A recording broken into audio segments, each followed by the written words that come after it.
This is me. I'm 15, I live in Ukraine, going to school and living an average life. At 17, I was accepted to the university and I started learning business and management. I'm 20. I decided to go to USA on a student exchange program, alone, and I made a decision to stay and legalize. I'm 21, working at multiple low-paid jobs in Ohio, learning English, trying to survive and not giving up on my dreams. I'm 22, moved to Chicago. I'm a cable guy, got my first car, working 6 days a week, saving money and moving to Los Angeles suburbs. I'm 23, starting my first Airbnb apartment, investing all of my savings and getting kicked out in 2 months because it was illegal. I'm 24, fired from my cable job, renting a bedroom, delivering food, barely making any money to pay my rent. I'm 25, selling junk cars from public auctions, decided to try Airbnb arbitrage again. Opened 2 apartments with my business partner and they did really good. I'm 26, we have 12 properties, but we don't have a good system and I'm afraid that we'll lose everything. I'm 27, separating with my business partner, focusing on building a team and slowly scaling my business. I'm 28, I hacked the system and now opening 1 property every month. Made my first $1 million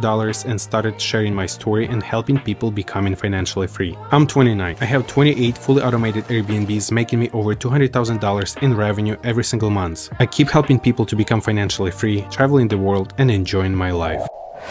The top 3 softwares that I use to help me automate every single step in my business. First, you need a good channel manager. I personally use Hospitable because it syncs all my reservations between Airbnb and VRBO, and also it sends automated messages to my guests. Second, I use the dynamic pricing software called PriceLabs because it automatically changes pricing for me every day based on supply and demand in my area. And thirdly, I use smart locks to make sure that my guests' check-in process is also automated and easy. I personally use Schlage and Code Smart Wi-Fi deadbolt locks to make sure that all of my guests get a unique code that will be automatically changed after their checkout. This way, new guests can feel safe that no one can enter their property during their stay. A virtual assistant. You can hire these people in the Philippines for $5 an hour. The people in the Philippines are too good. They're gold. That's why I was able to succeed. Yes, that's so true. They are really gold because they have a perfect English and they already know what to do. So this is exactly where and how I find them to work for me on Airbnb for $5 an hour. First, you need to go to onlinejobs.ph, create your free account and then upgraded it to Pro version for only $69. This will give you 3 job posts per month, which is more than enough. Then create as detailed job post as possible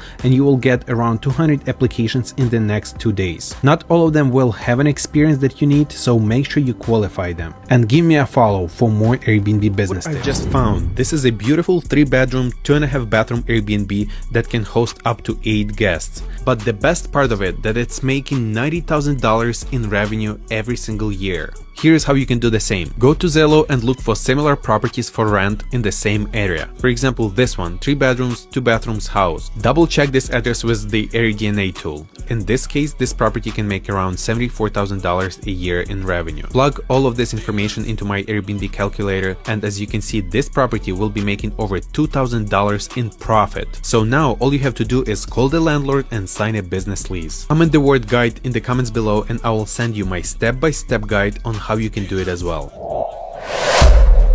So this is how my place looked like after the checkout. This guest spent only 1 night and paid $256. So in order to file a claim, you press this, send request money, then press request money, then you choose extra services, and then you put the amount and upload the files, photos and the invoice from your cleaning company. You will receive email just like this one saying that they received the claim and they will review it. They will also ask you to add some more proof, add invoices or receipts. Usually it takes 2 to 4 weeks to get the payment issued to you. And you'll receive the email just like this one saying that your claim was approved. And simply because the guest not following my house rules, I have many claims created and usually I get $2,000 to $4,000 per month just in claims. Is it just me or maybe some of you also feel the same way? So I actually hate giving money to homeless people. I just hate it because I think that if you give money to homeless people, you will grow this idea that it's okay to be poor, it's okay to be homeless, okay? It's the first thing. Another thing is that I can't understand how come that a person has 2 legs, 2 arms, a head, brain, plus on top of that, people have good English, documents, paperwork. They had family here. They were born in this country, for example, and they ask other people for money. And people like me who came to this country without any English, without money, we go find a job, we work hard, we try to survive, and we make a living here. So every time my girlfriend is asking me like, hey, can you give him $5? It just like triggers me, and no, I can't. I can buy them food, which is okay, but I can't give them money because they will spend them for drugs and for some other kind of bullshit. So it's just me, or you feel the same way?